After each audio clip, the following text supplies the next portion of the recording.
What up, everybody? In Raising Kanan Season 1, Rock had a conversation with Unique.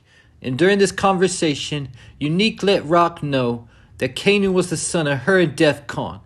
And because of that, he was born into the life, even though Kanan's real father was Detective Howard. But we could say the same thing about Kane Tejada, or all the Tejada family for that matter. And they were born into the life all the more because, unlike Rock, who tried to steer Kanan on another path, the Tejadas were pretty much all forced into the game. And like Kane told Drew, that's all he knows. And we could even say that Tariq was born into the life the same way, with Ghost being his father and Tasha as his mother. But when Tariq told Ghost to teach him the game, Ghost told Tariq he would rather kill him. We saw from the flashback scenes that Monet taught Drew and Diane how to bag up product, and also how to lie about what goes on in their house. Then she also forced Drew, when he got a little older, to go with her to learn transactions, where he also caught his first body protecting his mother, when all he really wanted to do was go to an art fair at his school. We didn't see Kane in the flashback scenes old enough to do anything like what Diana and Drew were doing. Maybe we will in part 2. But the scenes we did see with Kane again takes on being born into the game, as Monet went to meet up with Lorenzo's plug to get more work, and got pulled over on the way home and hid the gun in Kane's car seat. When Lorenzo found out, he told Monet that mixing their kids with business wouldn't end well, but something he later accepted as well, because both Monet and Lorenzo called Kane their soldier. When Kane asked Monet if he was her soldier or her son, she said he was both. They taught Kane to be the family muscle or enforcer, and that was the role he played in the family from the first episode, killing Rel, and Monet being right there by his side when he got in the car like a proud mother to wipe the blood off of Kane's face. And again, Monet was right there by Kane's side when he beat down Lil Guap, telling Monet, "Isn't that what you wanted me to do?" In Season 4, Episode 5, Kane beat Zion, a trained fighter, in the ring with no problem, telling Noma that he's a natural. Basically saying, even though he didn't have any kind of formal training or experience in the ring, he'd been fighting his whole life and it comes natural to him.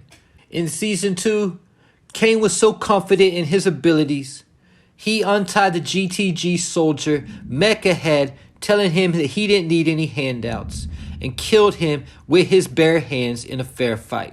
And again, going back to what I said to start the video, with the conversation between Rock and Unique. When Mecha told him that it was a risky move, he said that he's been trained for this his whole life, and that he's been in the game since before he was born. His brother and sister too. And for being in the streets his whole life, Kane has what I would call a strong, natural instinct. Something a little deeper than street smarts, which he also has. Basically almost like an animal instinct. When he first met Mecha, one of the first things he did was test him because he suspected Mecha of being a rat. And Mecha was later proven to be the GOAT of global snitching. When Kane first met Salim, he straight up told him that that name sounded like it was made up. And Salim's real name was later proven to be Trevor Nelson. In Season 4, Episode 5, at the club, Kane told Noma Tariq was lying, and that he can always tell when he's lying. Again, almost like a natural instinct. The other two people who could always tell when Tariq was lying is Tasha and Tate. Tasha being his mother, and the fact that she said that Tariq lies just like Ghost, the man she was married to for almost 20 years. And Tate being the fact he's a trained police officer. Kane just knows when Tariq is lying based on his instinct or his gut. And even though Kane has made some bad decisions, his gut is rarely wrong. That's because Monet and Lorenzo never taught Kane to think, but to only react. But this is when Mecha came into the picture of Kane's next mentor and taught him how to slow down, to think, be more calculated, and to think 2 or 3 steps ahead. Like Carter said, the Tejadas were on the come up. So Kane's teachers went from his parents, a couple local dealers, to Mecha, an international dealer who would teach Kane the game on a much higher level. Mecha also taught Kane things like being aware of his surroundings after being followed by Lil Guap, even though he did let Tariq follow him again right after that. But this is obviously something he wasn't taught by his parents because it's something that they don't practice either. Lorenzo didn't even check his surroundings after having a random nail in his tire and let Gordo creep up on him and take him out. Monet just let Detective Carter follow her to watch her commit murder, where she now has to pay him a 35% tax as a consequence. And we've also seen this from both Diana and Drew. Drew recently, when he was trying to get the money he had stashed, he didn't check his surroundings and let Kane walk up on him with a gun and easily could have killed Drew if he wanted to, instead of crying and complaining about his own life. And we also saw Diana not being aware of her surroundings in season 3 when she got caught on the Stansfield rooftop camera stashing those bricks in the locker. Effie knew to be aware of her surroundings by instinct because she saw the camera where Diana didn't. So being aware of your surroundings is a vital part of surviving in the game. Something that came natural to me being a player in all since junior high and elementary. I was always checking my surroundings for any baddies anyway. But one time I did get followed by a van, and I knew exactly when it started following me and everything. I ended up pulling into a parking lot and parking, and when the van pulled into the parking lot after me, I took off out the parking lot and lost them. I don't know if it was the feds or hitters, but I never saw the van again after that. Mecca also taught Kane things like keeping his hands clean and using a scapegoat if necessary. And when Lorenzo tried using a scapegoat to blame for Zeke's murder, Kane's instinct along with his thinking came together and Kane was able to put 2 and 2 together. Then again, knowing Monet was involved in Lorenzo's death also. Kane became even more dangerous in season 3, learning from Obi how to use people's family as leverage. Definitely one of the coldest but effective methods of the game, and definitely something that is used in real life all the time.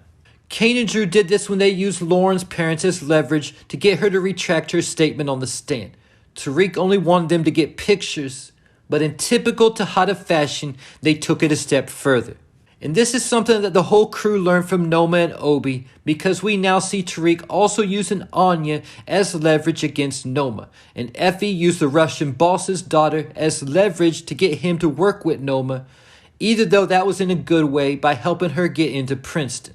But like the saying goes, the student has become the master, because Kane didn't only surpass the level of his parents, he also took Mecca's position, but not only Mecca's position, but also Obi's position at the same time. So Noma is now more dependent on Kane than she ever was with either Mecca or Obi, because right now he's pretty much all she has in regards to anything happening in the streets. Either though, as long as she's the plug, she could always find workers. But even in working next to Noma, Kane is beginning to learn the final step he needs to learn to rise to the top, and that's becoming his own man. Noma's teaching him this as he begins to distance himself from Monet's control. But at the same time, he's now taking that same energy and directing it towards Noma. We can see this in not only the fact that he fought for Noma's honor, but the way he kept looking up there for her approval during the fight. So right now, Noma is the only one standing in the way of Kane in the throne. Other than the fact, if he don't get an intro to her plug, it doesn't matter. Kane even feels like right now that he's at the top of the game when it comes to New York City drug dealers, because after he fought Zion, he told Noma that New York was his city. But Kane still has more to learn from Noma before he could take her spot.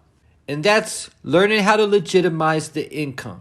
This is something that Monet did try to get Kane to learn how to do in season 3, but he ended up losing $2 million by putting it into the Weston Ponzi scheme. And this is something that Noma is skilled in, as we see her talking with Wiley Adams concerning her legit jet parts of business. And her ex-husband also had a legitimate front as an oil tycoon. So Kane still has a little more learning to do and an introduction to the plug before he's sitting all the way at the top. Something we could potentially see happen by the end of the series. And there you have it. Leave your thoughts, theories, and predictions in the comments.